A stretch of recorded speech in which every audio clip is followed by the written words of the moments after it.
Hello. Thank you, Mr. Chairman. Good afternoon, ladies and gentlemen. And I'd like to thank the organizers for extending this invitation for me to speak on this rather unpopular topic, I would say, or as Professor Bolton would say, less sexy, that is the psychology of diabetic foot ulcer development and healing. As you just learned from Professor Bolton, diabetic foot ulcers are common, costly, and associated with significant morbidity and mortality. But most importantly, those ulcers have impairs patients' mental, physical functioning, and quality of life.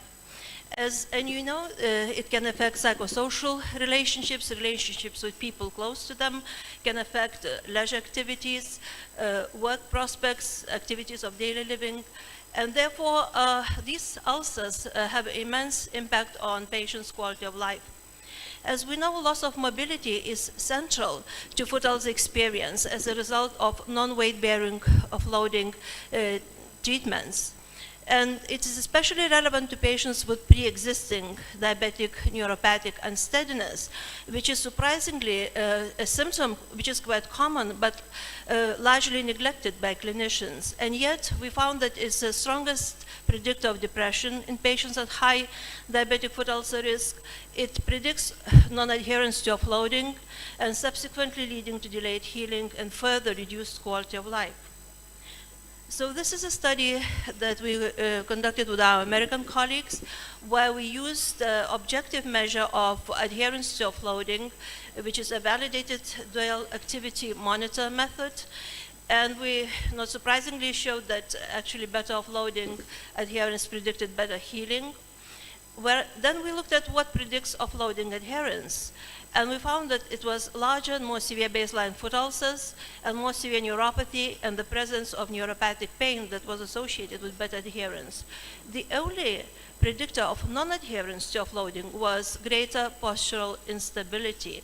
So it means that we clinicians should address the symptom of unsteadiness when prescribing offloading devices, as these may further compromise balance and gait in our patients. Now, depression, commonly believed to be the key predictor of non-adherence, was not significantly associated with non-adherence to offloading. Depression and healing is probably the most recent application of research to this field. And you'll hear tomorrow from my colleague from Denmark, Professor Frans Bauer, a lecture on depression and diabetes in general. I'm just focusing today on depression and diabetic foot ulcers. And the first such study that looked at the role of geriatric depression was conducted in Italy by our colleague Matteo Monami, where they show that after controlling for potential confounders such as smoking, initial wound size, vascular supply, geriatric depression was associated with diabetic foot ulcer non-healing. However, another study conducted in the United Kingdom showed that it was actually confrontational coping, which is sort of personality type characteristic that predicted non-healing and not depression.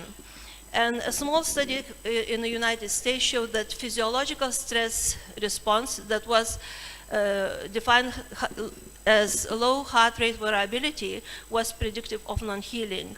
And depression, whereas was linked to heart rate variability, was not predictive of healing. However, all those studies have some methodological issues, and therefore definitive conclusions regarding depression and diabetic foot ulcer healing cannot be drawn. So foot ulcers affect quality of life even more. Actually, minor amputation, that's an interesting observation, affects quality of life less than non-healing chronic foot ulcers. And in fact, even in patients with major amputations, if mobility is restored, quality of life of patients and functioning is pretty good. However, as showed by our colleague Dan Vukic, fear of amputation, on the other hand, is the most predominant emotion in patients with diabetic foot problems.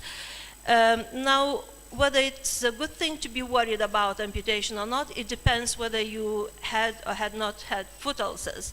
As we've shown that in patients with previous ulceration, fear of amputation predicts better foot self-care, whereas in those at high risk who never had a foot ulcer, diagnosis of high risk induces defensiveness. That is, there's nothing wrong with me because I don't feel anything wrong. And another study, our preliminary data showing that actually fear of amputation predicts foot ulcer non-healing. However, the mechanisms are still not clear. Depression is common in patients with diabetic foot ulcers. As our psychiatry colleagues from London showed, that patients presenting with their first ulcers, a third of them suffer from clinical depression. However, those patients, foot ulcers are not independent predictors of depression. In other words, the patients are depressed, but not because they have foot ulcers. There might be some other reasons for them being depressed. However, those patients should be carefully monitored for depression, as depression in this patient population predicts mortality and major amputations. How about depression as a predictor of foot ulceration? Several large-scale studies, epidemiological studies, looked at the link between depression and foot ulceration. The first one, Pathways Epidemiological Study, used a patient health questionnaire which taps into the diagnosis of major depression disorder and showed that a major depressive disorder is associated with twofold increase in diabetic foot ulcer risk.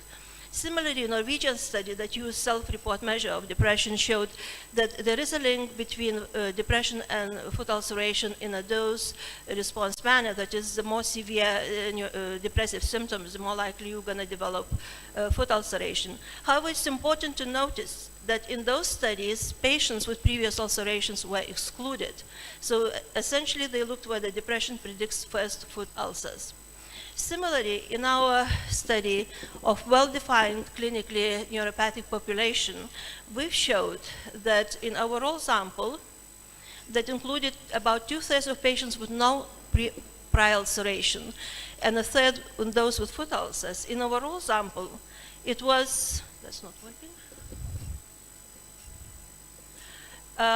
Depression was associated with likelihood of developing foot ulcers. So was younger age, more severe neuropathy, prior ulceration. But what's interesting that we found that there was interaction effect. In other words, that whether depression predicts foot ulcers depends whether the patients had a foot ulcer in the past. So we split the sample into those who had ulcers in the past and those who did not. And as you can see, in those patients who had no ulcers in the past, that is, predictors of first foot ulceration were depression, retinopathy, more severe neuropathy, and better foot care prevented foot ulceration. And if you look at those with past ulceration, none of the variables measured were predictive of recurrent ulceration.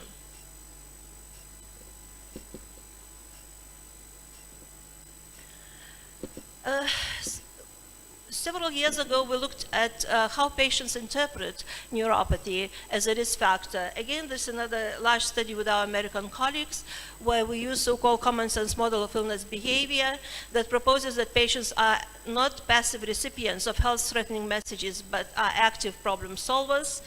And we used extensive in-depth interviews and identified several themes, characteristic themes that patients have about neuropathy and foot ulceration.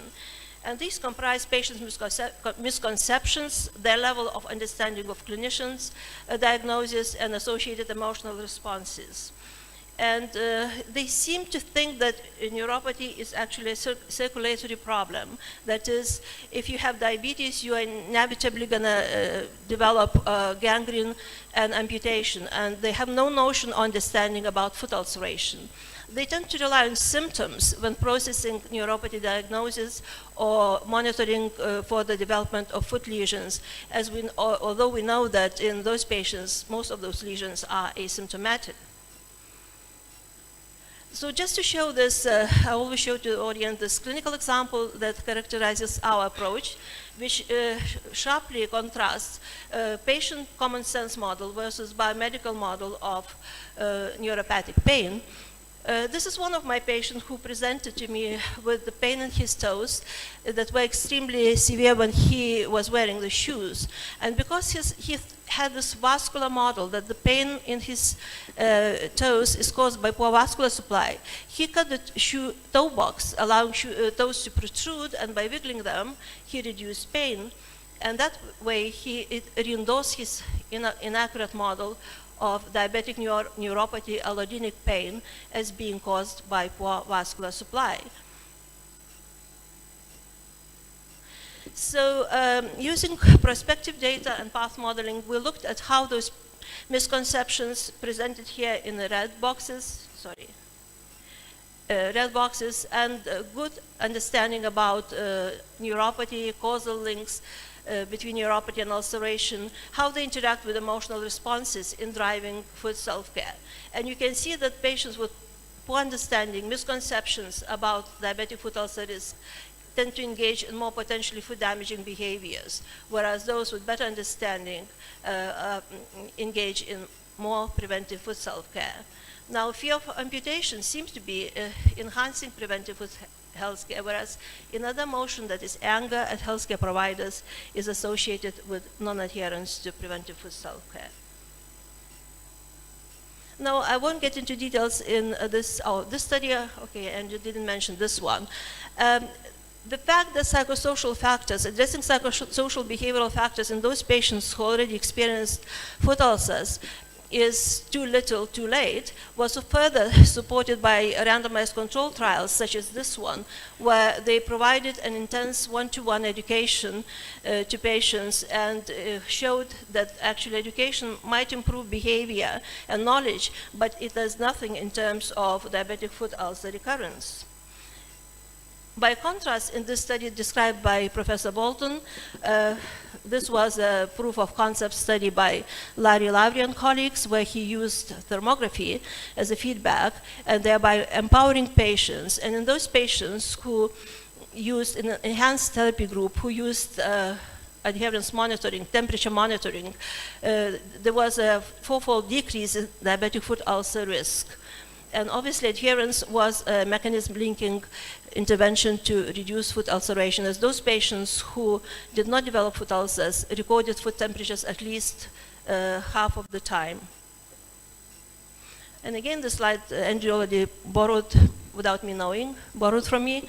Just to summarize what Bob Dylan sang, that the times they are changing, and we're moving from hospital standard care assessments to remote-based management. And in terms of diabetic foot ulcer prevention, this includes thermography, plantar pressure measurements, and biofeedback via audio and visual techniques. So it's all very well to introduce smart technologies, but those in turn introduce a lot of additional layers of complexity to patients' food self-care. These include diverse familiarity with technology, especially in older populations who are less technology savvy. And they still tend to prefer an in-person clinical visit to online consultations. Other factors include conditions of functionality, such as ease of use of technology, consideration of other complications such as retinopathy, reduced mobility, and also ongoing support from family members.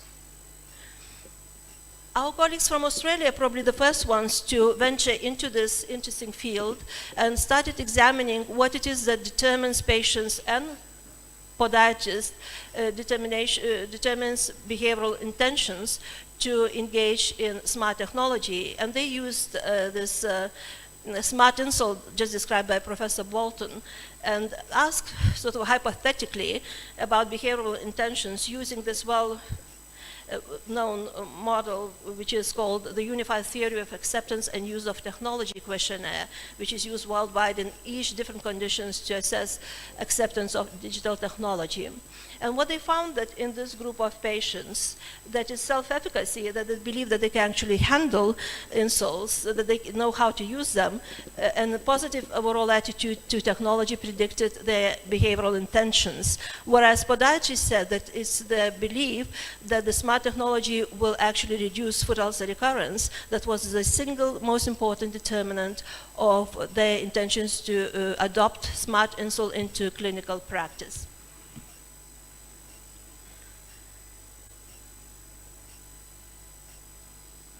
Where's stuck?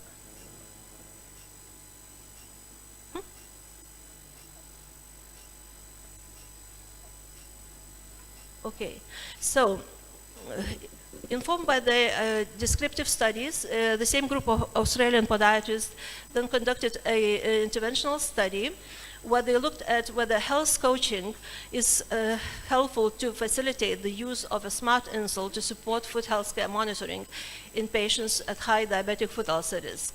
It was a 4-week mixed method study, meaning that they included questionnaires and also used in-depth interviews with the patients and podiatrists. They also monitored insole usage data and use several questionnaires. That is the UTAUT questionnaire, acceptance questionnaire, PIN, developed by our group that assesses patients' understanding of foot ulcer risk, and foot self-care questionnaire.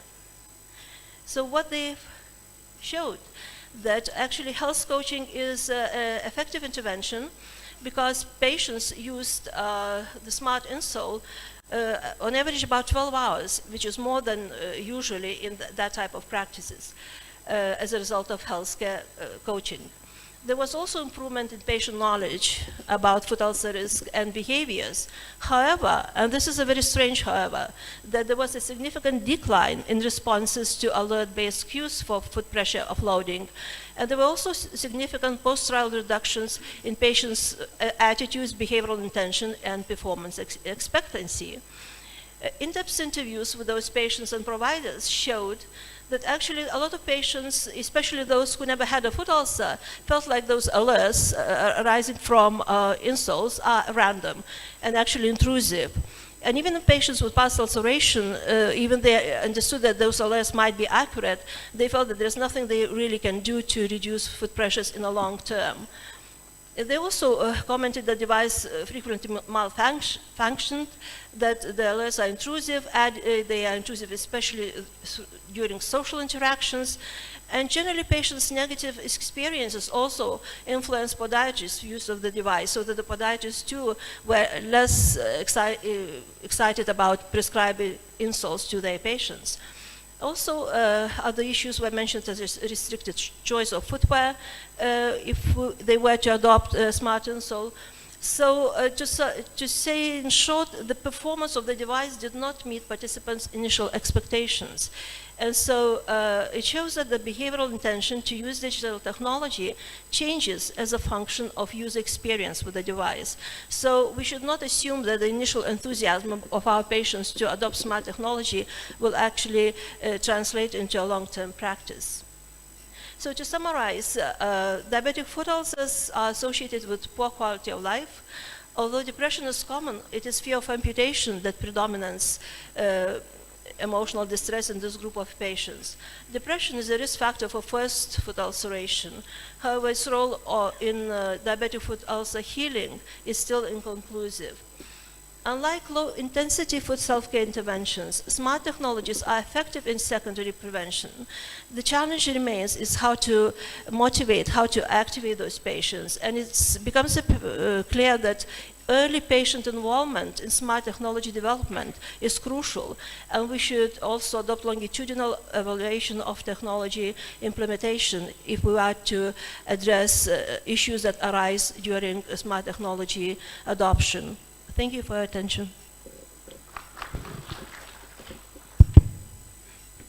Thank you, Professor Loretta, for this illustrative talk concerning with a very important subject, which is the psychological state of the patient with diabetic foot and diabetic foot ulcer, which usually may be ignored by many of the physicians all over the world. I would like to ask you first, you mentioned, I think, that depression is a risk factor for diabetic foot ulcer, and as well it is a consequence of the presence of diabetic foot ulcer as well. If the patient have an ulcer, he will also maybe psychologically disturbed. Depression is a risk factor for first foot ulceration. Now, depression is also highly prevalent in patients with foot ulceration. However, in the modeling regression techniques where we adjusted for other factors, we found that foot ulcer in itself is not an independent predictor of depression.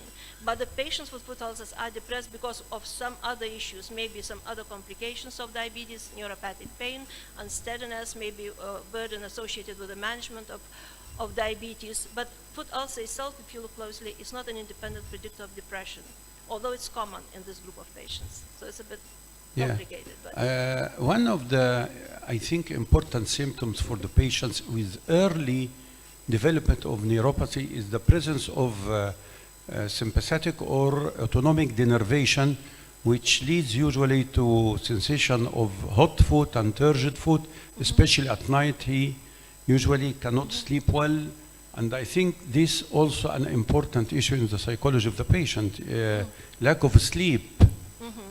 Do you agree with that? I agree with that, and also it's lack of sleep contributes to depression, but what we found also that neuropathic pain is more associated with anxiety. Depression is common, but yes, worry anxiety, about what's going on, what's going to happen next. Pain has this more intimate relationship with anxiety, whereas neuropathic unsteadiness balance with depression. Yeah. And can we ask you about the what is the management of these type of patients with depression? How can we deal with them? Refer to them to psychiatrist, or what's your plan in that? It depends there are two schools how to manage it. The psychiatry school says that yes, it's depression and therefore should be managed by psychiatrists and prescribe medication, whereas psychologists would talk about illness-related distress, emotional distress, and I'm sure that Franz Bauer tomorrow will mention it, which means that you not necessarily have to prescribe medication, you have to actually figure out what makes people distressed emotionally and try to tackle underlying condition rather than just giving medication. So it depends what you believe. If you believe it's a major depressive disorder, then it's medication. If you think that it's more diabetes or foot ulcer related distress, then you look for causes for that distress and manage that. Okay. If there is any question from the audience? Yes, Professor Ashwan, please.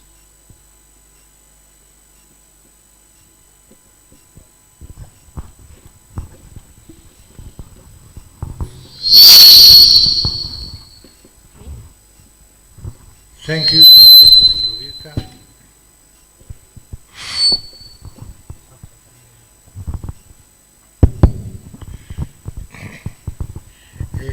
As we know that usually diabetes in most of cases complicated by peripheral neuropathy and subsequently diabetic foot ulcer,